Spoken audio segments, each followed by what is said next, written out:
নমস্কার বন্ধুরা, আজকে আমরা দেখব কিভাবে অ্যান্টিবডি মেডিয়েটেড ইমিউন রেসপন্স হয়।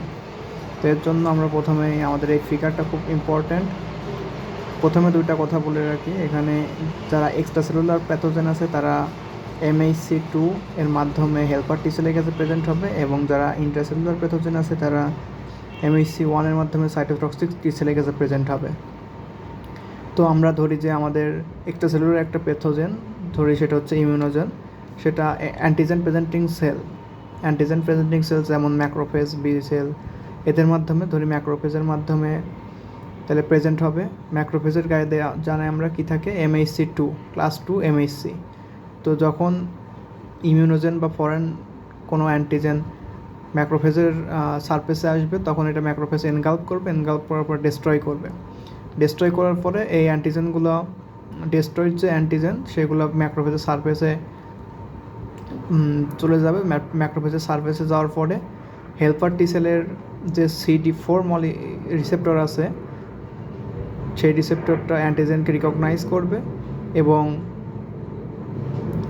MHC2 টি সেল রিসেপ্টরের সাথে বাইন্ড করবে।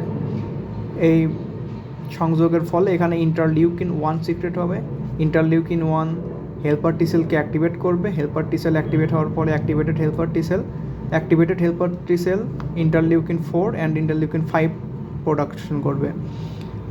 ইন্টারলিউকিন-4 কী করবে, অ্যাক্টিভেটেড হেল্পার টি সেল থেকে বি সেলে ডিফারেন্সিয়েশন করবে,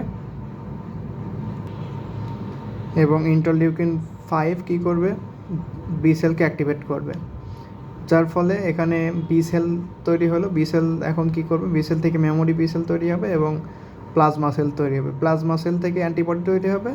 অ্যান্টিবডিটা অ্যান্টিজেনের বিরুদ্ধে কাজ করে আমাদের বডির ডিফেন্স মেকানিজম হিসেবে কাজ করবে। অন্যদিকে যখন আমরা এটা দেখব,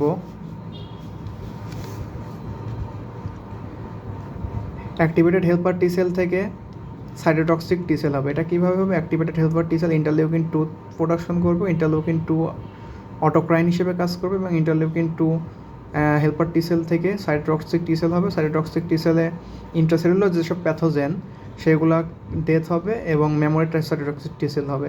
এই memory cytotoxic T sell memory helper T sell এবং মেমোরি বি সেল এগুলা সেকেন্ডারি ইমিউন রেসপন্সে কাজ করবে। এইভাবে মেইনলি আমাদের সেল মেডিয়েটেড অ্যান্ড হিউম্যারাল ইমিউনিটিটা অ্যাচিভ করি আমরা। এই মেকানিজমটা খুব ইম্পর্টেন্ট, যারা তোমরা 4th ইয়ার স্টুডেন্ট আছো তাদের জন্য খুব ইম্পর্টেন্ট। তো thank you so much guys.